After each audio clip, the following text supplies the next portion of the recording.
जय श्री राधे दोस्तों। आइए सुनते हैं आज की कहानी। एक बार एक व्यक्ति गुरु के पास जाता है और वहां जाकर कहने लगा कि प्रभु आप मुझे दीक्षा दीजिए और मेरा उद्धार कीजिए, लेकिन मेरी कुछ शर्तें हैं, कृपा करें, मुझे निराश ना करें। तो गुरुदेव ने जब उसकी विनम्रता भरी बातें सुनी तो वो मुस्कुराने लगे और कहा कि ठीक है, मैं तुम्हें दीक्षा दूंगा, अपनी इच्छाएं बताओ, तुम क्या चाहते हो।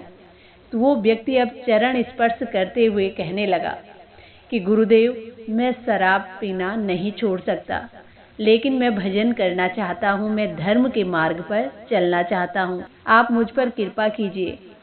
तो अब गुरुदेव ने शांत स्वर में पूछा, और कोई इच्छा हो तो वो भी बता दो।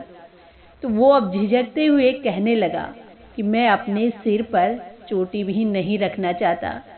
तो गुरुदेव अब मुस्कुराकर कहने लगे, और कोई इच्छा है तो वो भी बता दो। अब वो प्रसन्न होकर कहने लगा कि नहीं प्रभु, अब और कोई इच्छा नहीं है, आप मुझ पर इतनी कृपा कर दीजिए। गुरुदेव ने भी बड़े प्रेम पूर्वक उसके माथे पर तिलक लगाया और गले में कंठी पहना दी और कानों में गुरु मंत्र देकर उसको कहा कि आज से तुम वैष्णव जीवन जीना, कभी झूठ मत कहना और कुछ गलत कार्य मत करना, प्रतिदिन भगवान के भजन करना और हो सके तो एक माला जरूर करना।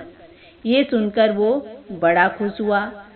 तभी गुरुदेव कहने लगे कि साथ ही जब तुम शराब पियोगे तो उसका दुष्परिणाम मुझे समर्पित कर देना, क्योंकि तुम्हारे पापों का दंड मैं भोगूंगा। से अब दुखी मन से अपने घर लौट गया।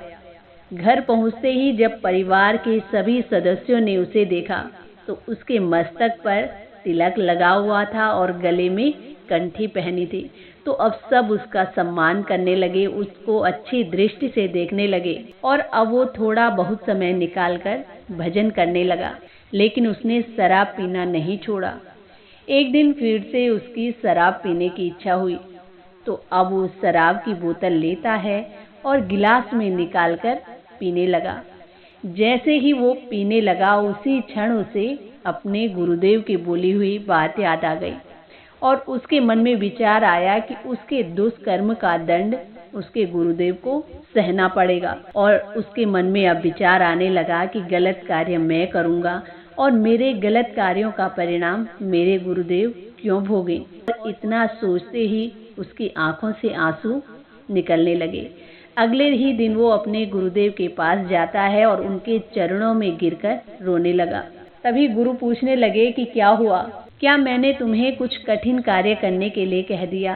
तभी शिष्य कहने लगा कि नहीं प्रभु, आपने तो मुझे उद्धार का मार्ग बताया है, लेकिन मैंने आपका ही जीवन संकट में डाल दिया। मेरे पापों का दंड आप भला क्यों सहें, ये मेरा अपराध है। तो गुरुवर मुस्कुराए और बोले कि सच्चे शिष्य की यही पहचान है, अपने गुरु को वो कभी भी संकट में नहीं देख सकता। गुरु की पीड़ा को वो अपनी पीड़ा समझने लगता है और यही सच्ची शरणागति होती है। यही शरणागति का मार्ग भी है जिसमें तुम्हारा उद्धार निश्चित है। गुरु का प्रभाव कुछ ऐसा ही होता है जैसे इत्र की सुगंध, जो पास से गुजरकर भी मनुष्य के व्यक्तित्व को संवार देती है, उसके जीवन का मंगल कर देती है, उसके जीवन के अंधकार का नाश कर देती है। उनके जीवन में आने वाले साधारण व्यक्ति का जीवन एक सुंदर नदी के समान निर्मल और शांत हो जाता है। इस प्रकार गुरु की करुणा और मार्गदर्शन ने उस शिष्य के जीवन को संवार दिया। तो दोस्तों, ये थी आज की कहानी। इस छोटी सी कहानी से बहुत अच्छी शिक्षा मिलती है कि जिस पर गुरु की कृपा हो जाए, और सच्चा गुरु तो सौभाग्य से ही प्राप्त होता है।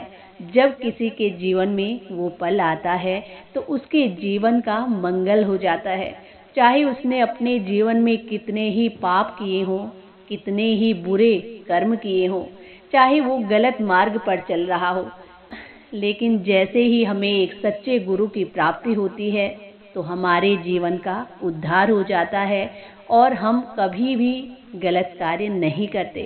कहानी से हमें बहुत अच्छी शिक्षा मिली कि एक सच्चा गुरु जो होता है वो अपने शिष्य के जीवन के सभी अंधकारों का नाश कर देता है और उसे प्रकाशमय बना देता है, ताकि वो अपने जीवन में अच्छे मार्ग पर चल सके, धर्म के कार्य कर सके और अपने इस मनुष्य जीवन का उद्धार कर सके। तो दोस्तों, ये थी आज की कहानी। कहानी पसंद आए तो प्लीज़ चैनल को लाइक, शेयर एंड सब्सक्राइब जरूर करें। इसी के साथ जय श्री राधे, जय श्री कृष्णा।